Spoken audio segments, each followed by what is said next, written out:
ఉస్మానియా క్యాంపస్లో జరిగిన ఒక ప్రత్యేక కార్యక్రమంలో ధృవపత్రాలను వైస్ ఛాన్సలర్ ఆచార్య కుమార్ అందుకున్నారు. దక్షిణ ప్రాంతం BIS deputy director general Sandeep Kumar Kanojia చేతుల మీదుగా వైస్ ఛాన్సలర్ ఈ సర్టిఫికేషన్లు అందుకున్నారు. ఈ సందర్భంగా విశ్వవిద్యాలయం అధికారులు, అధ్యాపకులు, సిబ్బంది, విద్యార్థులు అంతా ఆనందం వ్యక్తం చేశారు.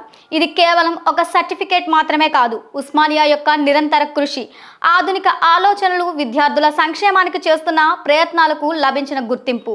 వైస్ ఛాన్సలర్ ఆచార్య కుమార్ మాట్లాడుతూ, ఈ విజయం మా విశ్వవిద్యాలయం కోసం మాత్రమే కాదు, మొత్తం భారతీయ విద్యా వ్యవస్థకు ఒక ప్రేరణ.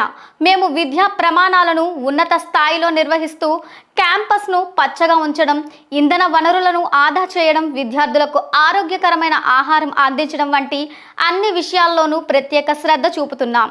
ఈ సర్టిఫికేషన్లు మా ఆత్మచరణ చర్యలను ధృవీకరిస్తాయి అని చెప్పారు.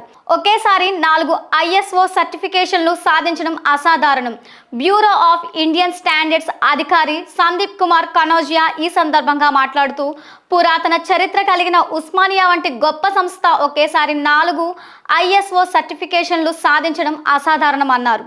ఇది అందరి సమిష్టి కృషి ఫలితమని చెప్పారు. భవిష్యత్తులో కూడా ఇదే ఉత్సాహంతో ముందుకు సాగాలి అని ప్రశంసించారు.